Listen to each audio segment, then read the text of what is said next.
noite, meu irmão. Boa noite, minha irmã. Mais uma vez estamos aqui conectados no nosso Advento Cast, onde estamos estudando a Palavra de Deus e estamos estudando o livro Nisto Cremos. Hoje temos algumas pessoas nos acompanhando aqui diferente. Bem, eu estou aqui ao meu lado com Carlos Atos. É de comum que nosso amigo Rodrigo vem acompanhando, né? Fazendo essa mediação com os expositores dos temas. Mas hoje ele não pôde estar, mas um amigo aqui nosso, não só um amigo, mas uma pessoa que está sempre trabalhando aí atrás das câmeras, né, Atos? Sim, bastante. É uma alegria estar aqui com vocês, que Deus possa abençoar nessa conversa que teremos aqui. Bem, não só com ele que estamos aqui, mas estamos aqui com um amigo, velho amigo nosso aqui do podcast já, ele, Reginaldo. Não um velho amigo, um amigo experiente. Experiente, mas velho de tempos, de amizade. Pioneiro de longas jornadas. Exatamente. Mais uma vez a gente agradece porque você aceitou esse convite, viu, Regi? E como de costume, já de início, né? Curta, compartilhe, ative o sininho de notificação, se inscreva no canal, não só no YouTube, não é isso? É isso aí. Temos a novidade que já estamos no Spotify também. Você pode acompanhar lá pelo Spotify, também pelo Google Podcast. Se você tiver aí, quiser ouvir aí só o áudio, tiver aí na academia, nos seus afazeres diários, né? No carro. Enfim. Onde for melhor, você pode estar acompanhando a gente lá pelas plataformas de podcast. Excelente, a gente está ampliando aqui, né, a nossa divulgação. Então, além da gente fazer a nossa parte aqui de divulgação, a gente precisa que você também nos ajude compartilhando, divulgando esse momento aqui onde a gente estuda a Palavra de Deus. Amém? Hoje, o tema é o capítulo 11, né, do Nisto Cremos. Capítulo 11 vai tratar sobre o crescimento em Cristo. Antes da gente adentrar nas perguntas, nesse bate-papo aqui, eu vou pedir para Reginaldo orar para a gente aqui, para convidar o Espírito Santo a se fazer presente em nosso meio. É um prazer poder estar com vocês e participar desse momento. Nesse instante, porém, se inclinem para um momento de oração. Senhor, nosso Deus e Pai, obrigado por estarmos em Tua presença. Fale ao nosso coração, encha-nos do Teu santo e bom Espírito, que Ele nos seja dado para ensinar, para conduzir e para que nossa mente se esclareça, a fim de que nos acheguemos mais à pessoa do Senhor Jesus Cristo. Amém. Em nome de quem te pedimos e agradecemos. Amém. Amém. Amém. Bem, acho que Atos tem uns versos para ler para a gente, não é?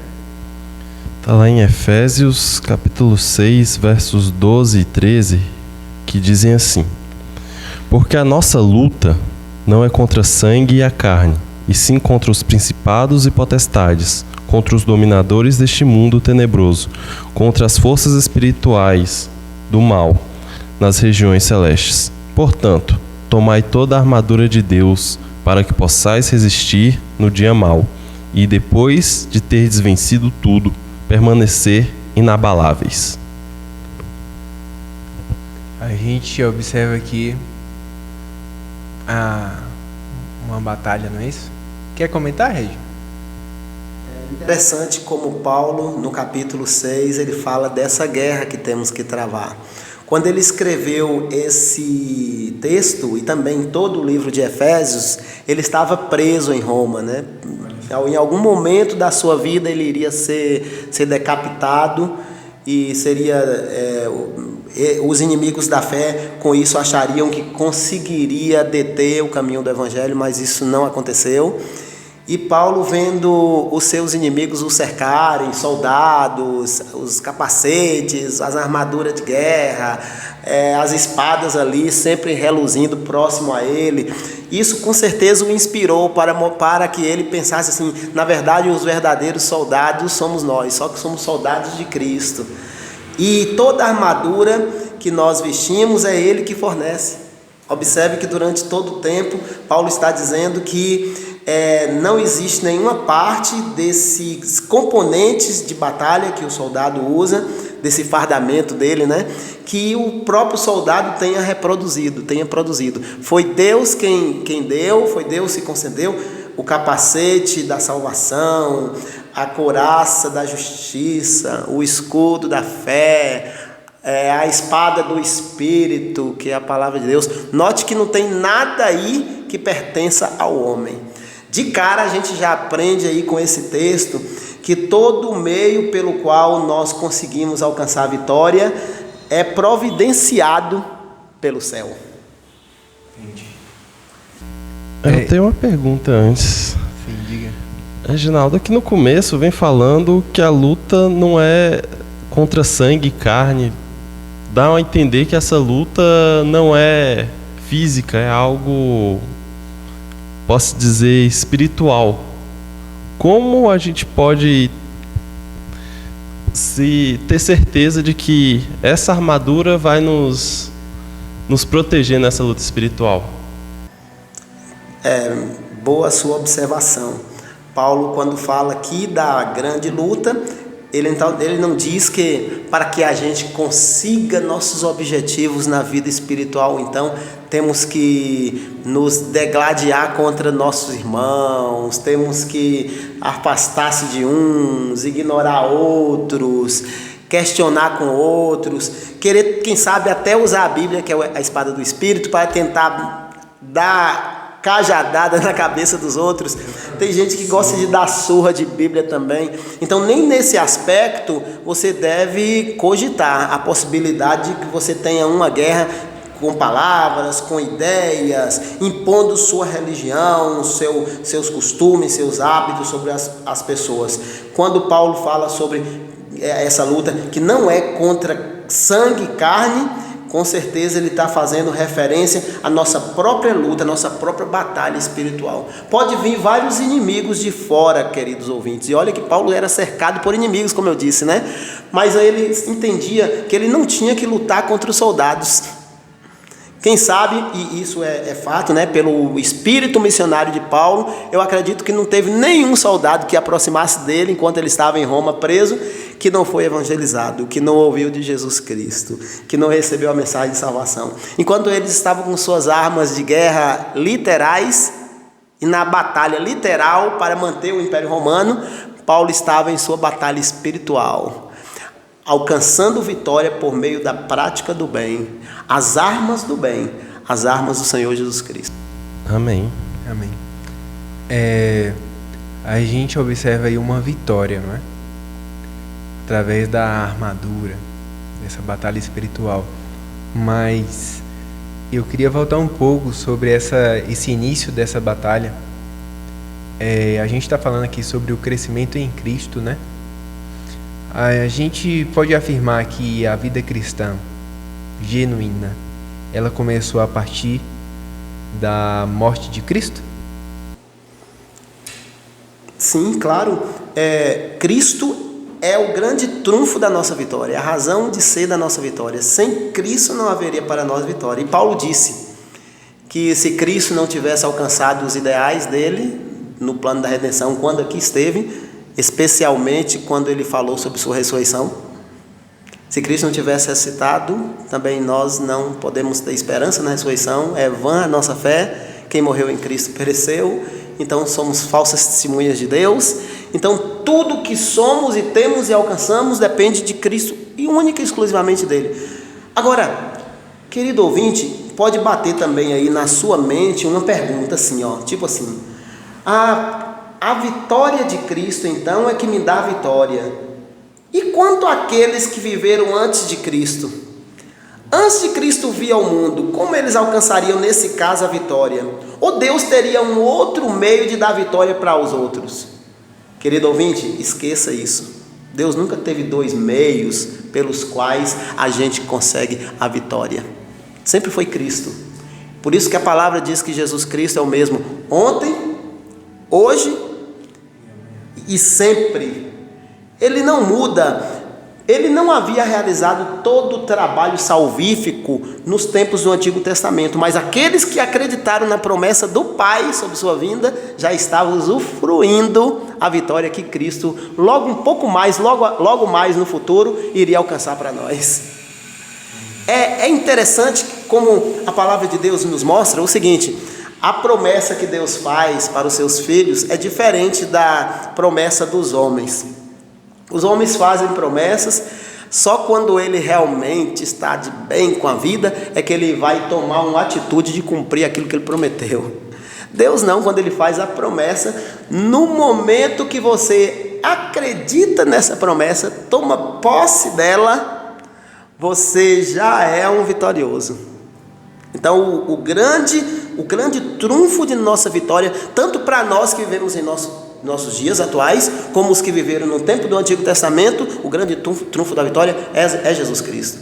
Por isso que Hebreus 4, no início, ele diz assim: porque o mesmo evangelho que eles receberam, nós também recebemos. O mesmo que se deu com eles, se deu conosco. Então, vamos logo descartar essas falsas ideias de que antes de Cristo as pessoas eram salvas por outros métodos, viviam uma vida cristã de outra forma. Nada disso. Cristo é o mesmo ontem, hoje e sempre será. Amém. Esclareceu bem essa dúvida minha. Olha, é um ponto bem interessante, porque quando a gente pensa ali antes de Cristo, o pessoal tinha todo aquele ritual com relação ao santuário, só que se a gente for olhar para as Escrituras, ali se torna um símbolo apontando para o sacrifício de Cristo. Santuário sem Cristo, o santuário sem o Salvador, sem o sacrifício, sem o substituto, sem o sacerdote, não promove nada, não produziria nada para nenhum povo de Deus da antiguidade. Então observe que você lembrou bem a questão do santuário, porque o santuário era a porta de entrada para o entendimento da promessa de Deus. Todas as vezes que Israel se voltava para o santuário, automaticamente eles se voltavam para a promessa de Deus do Messias. Eu me lembro de uma passagem, no Salmo 73, em que Asaf fala assim: até o dia, ele estava fraco na fé, até o dia que ele entrou no santuário de Deus e atinou para o destino do mundo, para o fim dos ímpios. Aí no santuário de Deus nós encontramos respostas para tudo. Interessante que Hebreus também, no Novo Testamento, ele fala: pela fé nós podemos entrar até no mais interior do véu e encontrar graça em ocasião oportuna. Então o véu, o santuário, é uma realidade no Novo Testamento, nos lugares celestiais, claro. No Antigo Testamento, representado pelo lugar terrestre, onde o povo de Deus foi divinamente instruído a construir o santuário. Você falou um ponto aí que no Salmo fala adentrar até o mais profundo do santuário, mas naquela época tinha ali um véu que separava. As pessoas não podiam ali, mas na morte de Cristo, houve ali, o véu se rasgou, houve ali uma reconciliação. E nessa reconciliação com Cristo, será que hoje, em nossa vida, a gente pode viver essa reconciliação, e como que a gente consegue perceber essa reconciliação na gente? Boa pergunta. Primeiro, só uma observação sobre o véu que se rasgou. É interessante que quando a palavra de Deus fala isso, no dia que Cristo morre na cruz, o véu do santuário se rasga em duas partes, de cima a baixo. Está dizendo para nós o seguinte: olha, vocês não vão mais precisar de uma construção erigida pelos homens para continuar a viver no plano da salvação. Porque existe uma construção erigida pelo próprio Deus nos céus, onde Cristo ministra à direita do trono na majestade, e através desse ministério dele, a partir da sua morte, e em seguida sua ressurreição e ascensão aos lugares celestiais, ele então se torna aquele agente pelo qual vai promover a vida do cristão. E até no batismo, eu acho que vocês devem comentar sobre isso, mas eu estou só antecipando um pouquinho. A gente percebe isso. Por exemplo, como Cristo foi morto, nós no batismo a gente é sepultado porque também morremos. Quando levantamos das águas batismais, estamos dizendo que cremos na ressurreição de Cristo, e a ressurreição de Cristo para a vida celestial representa a nossa ressurreição aqui na terra para uma novidade de vida. Então, o batismo, a cerimônia do batismo, fala dessa experiência do cristão relacionada com a experiência vivida com Cristo e a vitória que Ele alcançou por nós no Calvário. Então, tudo que concernente a Cristo tem a ver com a nossa vitória. Tudo que Ele fez nos arrebata para os lugares celestiais. Reafirmando a pergunta aqui, que Atos fez sobre a reconciliação. Lá em 2 Coríntios 5:18, alguém pode ler, por favor? Ora, tudo provém de Deus, que nos reconciliou consigo mesmo por meio de Cristo e nos deu o ministério da reconciliação. Esse ministério, é possível que alguém tenha experimentado essa alegria da reconciliação com Deus e mesmo assim tenha alguma inimizade com um vizinho, com um membro da igreja, com uma outra pessoa? Primeiro, uma curiosidade aqui sobre essa expressão que aparece na Bíblia, ministério da reconciliação. A Bíblia fala de duas coisas que o cristão faz a partir do momento que ele passa a viver uma vida em Cristo. Uma primeira coisa que ele faz tem a ver com a palavra menor, que começa com M também, a saber, a missão. Deus te dá a missão quando te chama para junto dele. Você se torna um agente de salvação quando você aceita a salvação em Cristo. E agora as pessoas do seu convívio, próximas a você ou longe de você, onde quer que você puder ter contato com elas, a sua motivação maior de permanecer em Cristo vai ser conduzir essas pessoas para a salvação. Isso se chama missão. Agora, a outra palavra é ministério, que aparece aqui para reconciliação. Ministério é o quê? É o trabalho que você realiza dentro da sua realidade de cristão. Dentro da vida cristã, você está o tempo todo abrindo caminhos. Você está o tempo todo procurando pacificar tudo. E tem até um texto que Paulo diz assim também: portanto, naquilo que depender de vós, deveis viver em paz com todos os homens. Jesus disse no Sermão do Monte: bem-aventurados os pacificadores, porque deles é o reino dos céus. Então, pacificar, reconciliar, é ministério nosso, é um ministério que Deus nos deu. Além da nossa missão de salvar, o ministério vai fazer com que a salvação seja aperfeiçoada em nossa vida pelo nosso convívio com os outros. Então, olha só, salvação não é algo que você, irmão, diga assim: eu sou salvo, eu estou em Cristo, o importante é a minha vida, o resto que se dane. Eu fazendo a minha parte, tudo bem, eu não vou me preocupar com os outros. Só que cristãos não fazem isso. Cristãos não deixam de se preocupar com os outros. Os cristãos também querem ver os outros bem. E o que estiver ao alcance do cristão, ele vai realizar para que os outros estejam em paz. Esse é o amor que nós transmitimos por meio desse ministério, o ministério da reconciliação. Outra significação para reconciliação, que aparece sobretudo na base do texto, é que a questão do pecado. O pecado separa. O pecado divide. O pecado torna-se amigos inimigos. Separa tudo, divide tudo, cria conflitos. O pecado tem isso. Mas Cristo, por meio de sua graça, ele inverte o processo do pecado. Por isso que a palavra diz: em Adão todos morreram em Cristo todos serão vivificados. Amém. O trabalho de Cristo faz com que o que estava dividido se una, o que estava separado se junte, e novamente a gente viva nesse. E sobretudo, a reconciliação tem muito a ver de nossa condição diante de Deus. Nós que antes estávamos separados e agora chegamos para perto. É bom você entender também, irmão, que não é só o momento em que você aceitou Jesus que tudo vai mudar em sua vida. E agora está tudo bem, você já é uma nova criatura, então vai sair só para alegria.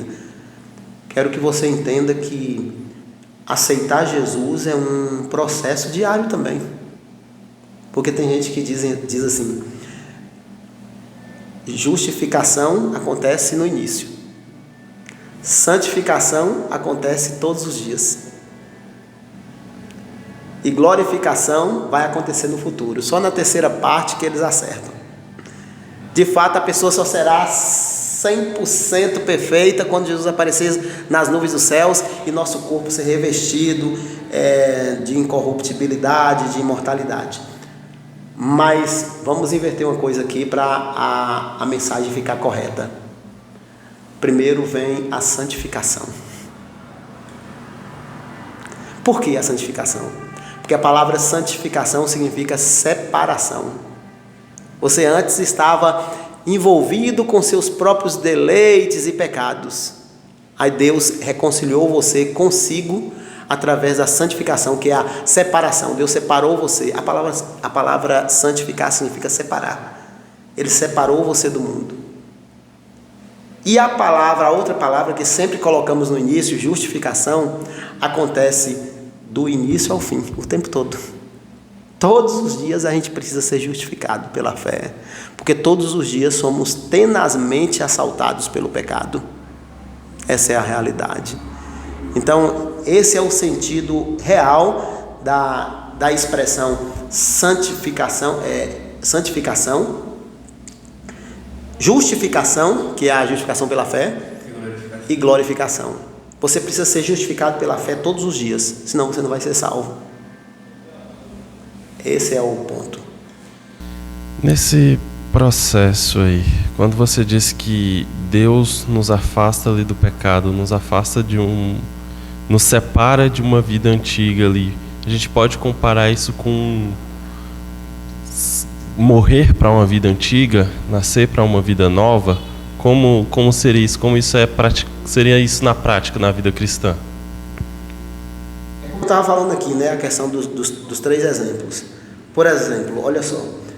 Antigamente, o pastor Bulhon, em 88, uma das pregações dele, bem fortes, ele dizia assim que a salvação é uma corda que Deus joga no buraco onde você se encontra.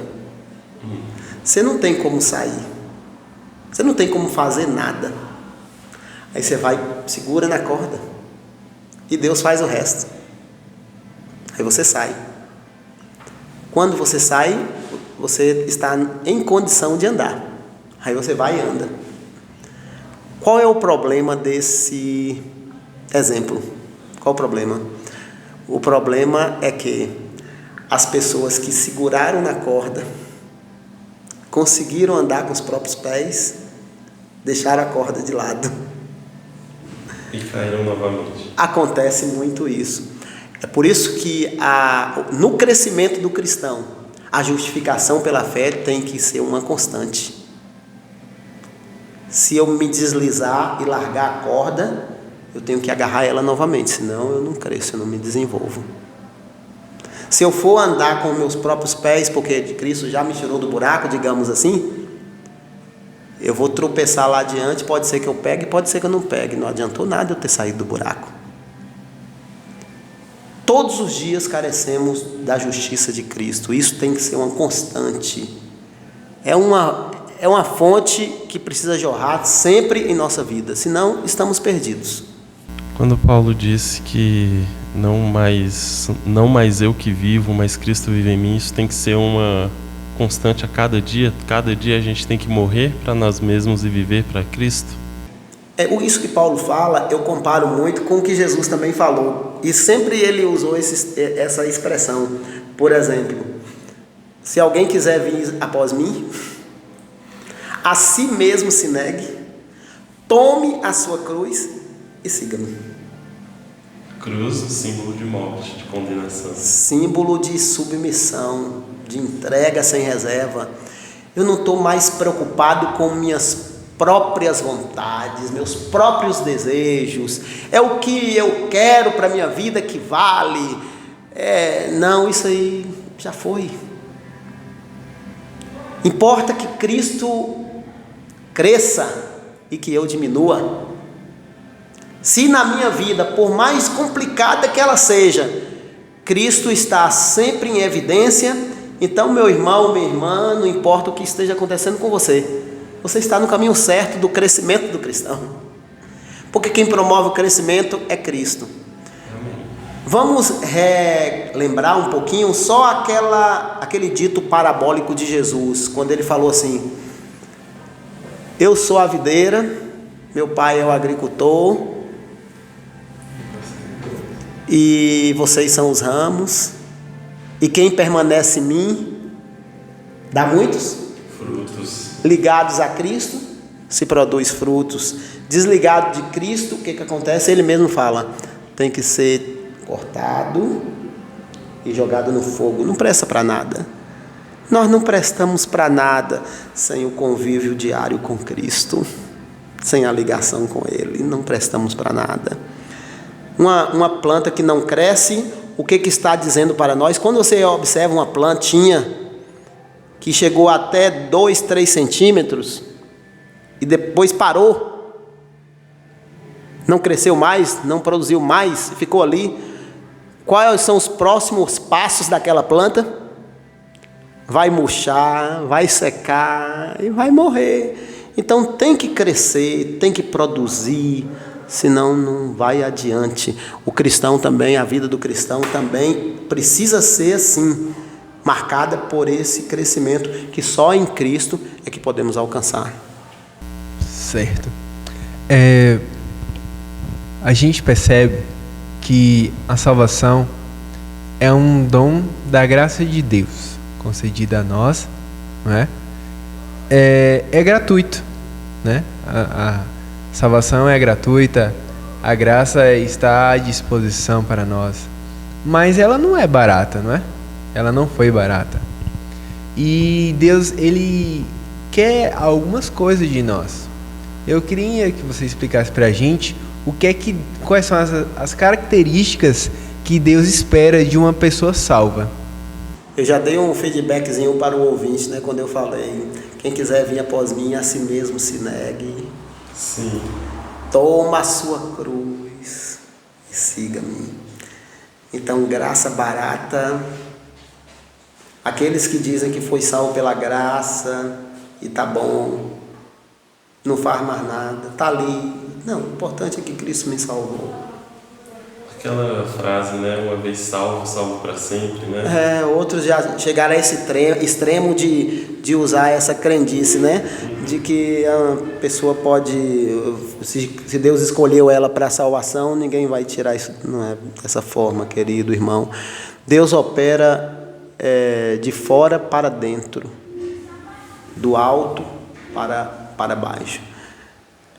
As dádivas que necessitamos, o dom que necessitamos para a salvação vem de cima, e essa recepção tem que acontecer todos os dias, e nossas mãos têm que estar sempre abertas para receber e colocar em prática cada dom que Deus nos concedeu, porque se assim não fizermos, nós murcharemos em nossa vida espiritual. Entraremos em decadência espiritual mesmo. Então é isso que Deus espera de nós, né? Nós, os indivíduos salvos, né? Aceitou a salvação. Cristo mesmo, quando Ele aqui esteve, veja quão alto preço Ele pagou. O universo inteiro ainda seria baratíssimo pelo preço que Ele pagou. Talvez, racionalmente falando, para o ser humano, na ideia humana, seria mais fácil desfazer tudo e fazer outro. Seria mais prático. Deus criaria, acabava com tudo e criava outros seres no lugar do homem, outro paraíso. Deus podia fazer isso, mas ele prova o seu amor para conosco. Só existe uma explicação para isso que Deus fez, e essa explicação é o amor. É porque não tinha razão da nossa existência de continuarmos aqui, de Ele ter nos criado, se não fosse o seu amor, a sua graça constante. E foi uma surpresa, o preço que Deus pagou foi uma surpresa não só para os homens, como também para os anjos. Eles ficaram boquiabertos com o que aconteceu, né? Ficaram estupefatos, né? Puxa, que isso? Eles se assombraram.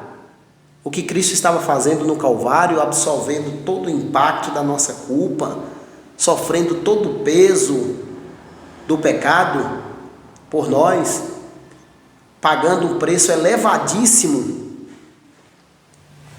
o mais terrível de todos de todas as maldições, a mais terrível de todas as maldições é a maldição do pecado, e ele absorveu todo o impacto sobre si, sobre o seu corpo. Por que então nós, que somos criaturas, vamos chegar à conclusão de que, já que eu estou salvo, vou ficar de boa, vou viver em mordomia? Não, a minha luta tem que ser renhida. É como num jogo de futebol, sabe?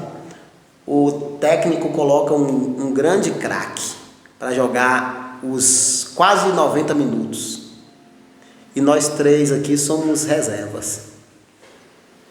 Mas o técnico quer que nós participemos.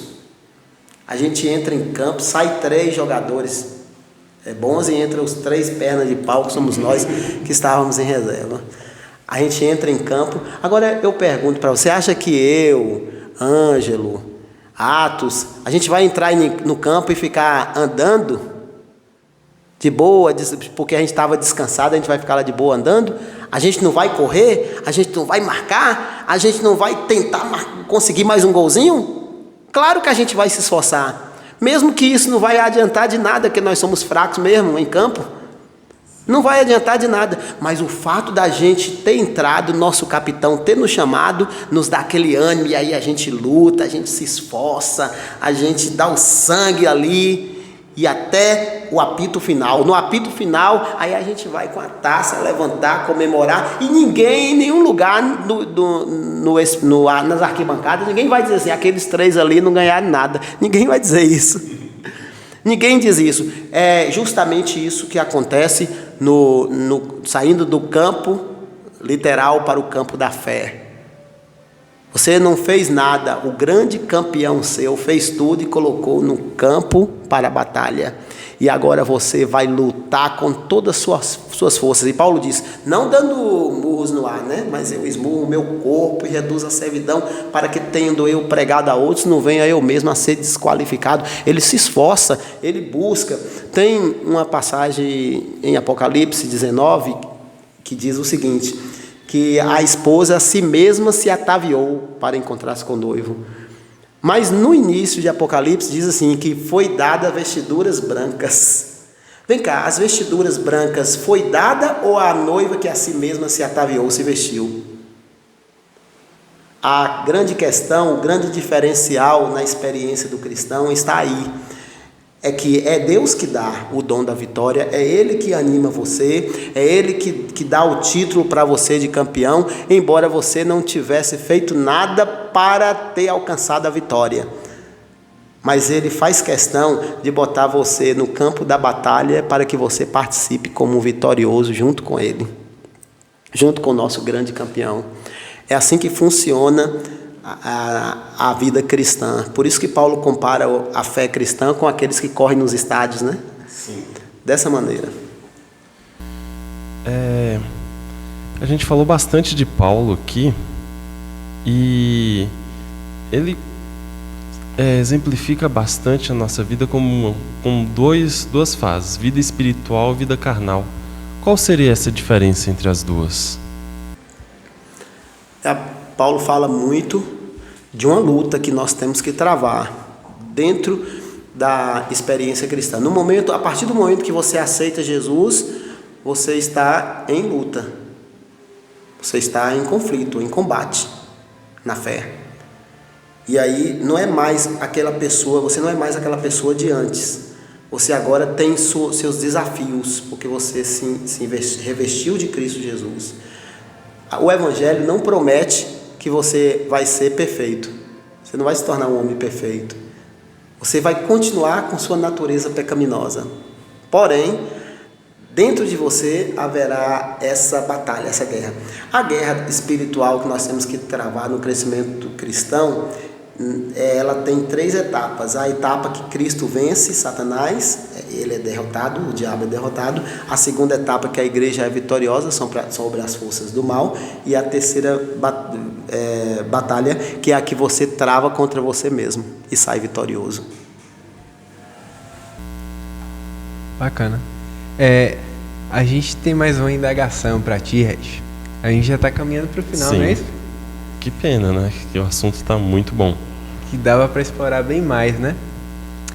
Seguinte, o crescimento cristão exige desenvolvimento em aspectos como adoração, veja só, adoração, testemunho, esperança e união. Como garantir o crescimento nessas áreas cristãs essenciais? Adoração, testemunho, esperança e união. Veja bem, no mesmo livro de Efésios, Paulo fala sobre os frutos do Espírito. Os frutos do Espírito é amor, bondade, benignidade, fidelidade, mansidão, domínio próprio. Contra essas coisas não há lei. Frutos do Espírito. Você não vai, depois que você aceita Jesus, você não pode ficar com aquela coisa na cabeça: eu tenho que fazer isso, eu tenho que fazer aquilo para ser bom. Você vai entrar em paranoia. Eu tenho que resolver isso, aquele outro ponto, aquela outra situação, aquela desarmonia, aquele desajuste. Eu tenho que melhorar tudo, eu vou aqui me policiar, vou ver aqui o que está faltando em mim, está faltando isso, está faltando aquilo. Não olhe para si mesmo. Olhe para a fonte, beba da fonte. Ao beber da fonte, e você faz isso através de 3 atitudes, algumas das quais você mencionou aí, que é estudo da palavra diário. O estudo da palavra garante que você está com seus ouvidos atentos ao que Deus está te dizendo. Segundo, oração. Paulo, quando fala das armas, capacete da salvação, no final ele conclui dizendo assim: com toda oração e súplica. Oração constante, viver uma vida de oração, falando com Deus, conversando com Ele, não só nos momentos que você separou em sua casa, como também no seu trabalho, em seu lazer. Em todo momento você deve estar conectado com Deus. E a terceira coisa, isso aqui é o básico para todo cristão. Isso está na Bíblia toda ensinando isso. Testemunho. Para quantas pessoas eu puder testemunhar, melhor para mim. Mais feliz eu me sinto quando eu consigo alargar minhas fronteiras. Quanto mais pessoas ficam sabendo sobre minha vida em Cristo e olham para mim e sentem necessidade de tomar uma decisão também, mais glorificado é o nome de Deus. Amém. Esse é o segredo. Amém. Considerações? Considerações finais. No início, querido ouvinte, nós falamos aqui do texto de 2 Coríntios, capítulo 5, verso 18. Mas eu quero que vocês guardem bem no coração o verso 17, que diz assim: e assim, se alguém está em Cristo, nova criatura é. As coisas antigas já passaram, e eis que tudo se fez novo. Deus o abençoe. Amém. Olha, foi uma bênção, viu? Não sei vocês, mas eu gostei muito. Foi indescritível. Aí sim. Ora pra gente, velho. Obrigado, Senhor, por esses momentos em que estivemos aqui meditando em Tua Palavra. Abençoe também as pessoas que nos ouvem, que elas possam ser ricamente alcançadas pela Tua graça e que o espírito de reconciliação alcançado por Cristo quando morreu por nós possa ser uma realidade na vida dos Seus filhos, desses ouvintes e de cada um de nós aqui. Nós oramos, bendizemos e Te pedimos em nome de Jesus. Amém. Amém. Mais uma vez agradecemos a Reginaldo pela presença aqui e compartilhar a mensagem. Com a atividade pro pessoal em casa. Olha, não se esqueça de curtir, compartilhar o nosso vídeo, se inscrever no canal se você ainda não é inscrito e avisar para os amigos também, porque assim você ajuda para que mais pessoas saibam por que nisto cremos. Amém. Amém. Deus abençoe.